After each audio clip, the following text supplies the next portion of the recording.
মিনহা খালাকনাকুম, পড়েন মিনহা খালাকনাকুম ওয়া ফিহা নুঈদুকুম ওয়া মিনহা নুখরিজুকুম তারাতান উখরা। এ বান্দা, এই মাটি দিয়া তোরে তৈরি করা হয়েছিল, এ মাটির ভিতরে রেখে গেলাম, আবার এই মাটি থেকে আল্লাহ রব্বুল আলামিন তোমারে জিন্দা করবেন। কিয়ামতের ময়দানে সকলকে উঠতে হবে সেখানে আল্লাহর দরবারে।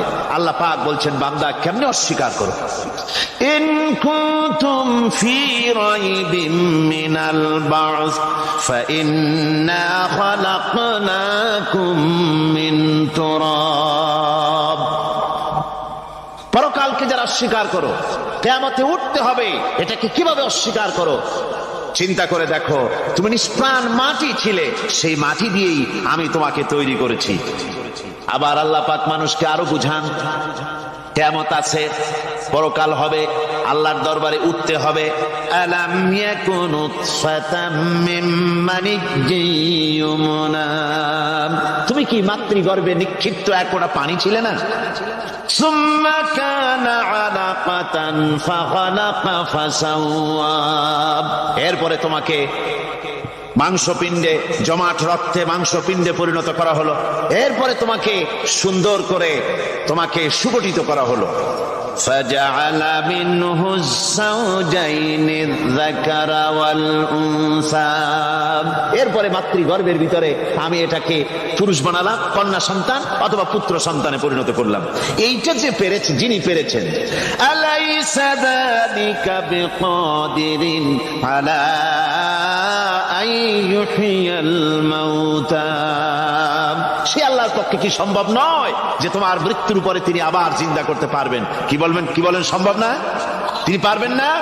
নিশ্চয়ই তিনি আবার কিয়ামতের মাঠে আমাদেরকে হাজির করতে পারবেন, এতে কোনো সন্দেহ নাই। আল্লাহ পাক সেই জন্য এখানে বলতেছেন যে ওরা বাল কাযযাবু বিসসাম, ওরা আসলেই পরকালকে অস্বীকার করেছে। আপনি যে নবী, এতে কোনো সন্দেহ নাই। আপনি খানা খান, আপনি বাজারে যান, এটাই মূল আপত্তির বিষয় না। মূল কথা হলো তারা পরকালকে অস্বীকার করেছে। আল্লাহ পাক বলেন, ওয়া আন্নাস সাআতা আতিয়াতুন লা রাইবা ফিহা, অবশ্যই সে সময় আসবে, সে কিয়ামত আসবেই, এতে কোনো সন্দেহ নাই। ওয়া আন্নাল্লাহা ইয়াবআসু মান ফিল কুবুর, আর আল্লাহ পাক তিনি কবরের মধ্যে অন্তর্হিত যা কিছু আছে সবাইকে কিয়ামতের দিন আল্লাহ পাক ময়দানে উঠাবেন। কিয়ামতে আল্লাহর দরবারে সকলকে হাজির হতে হবে। আমার বন্ধুগণ, আল্লাহ পাক বলেন, ওয়া লাকাদ খালাকনাল ইনসানা মিন সুলালাতিন মিন তিন, লক্ষ্য করো, তুমি ছিলে মাটির নির্যাস থেকে, তোমাকে তৈরি করা হয়েছে। শুধু মাটির নির্যাস থেকে তোমাকে কোন মডেল ছাড়া, কোন ধরনের আদর্শ ছাড়া, কোন ধরনের নমুনা ছাড়া তোমাকে সৃষ্টি করা হবে। সুম্মা জাআলনাহু নুতফাতান ফি ক্বারারিম মাকিন, এরপরে মাতৃগর্ভের একটা অত্যন্ত সুরক্ষিত জায়গায় তোমাকে সংরক্ষণ করা হয়েছিল।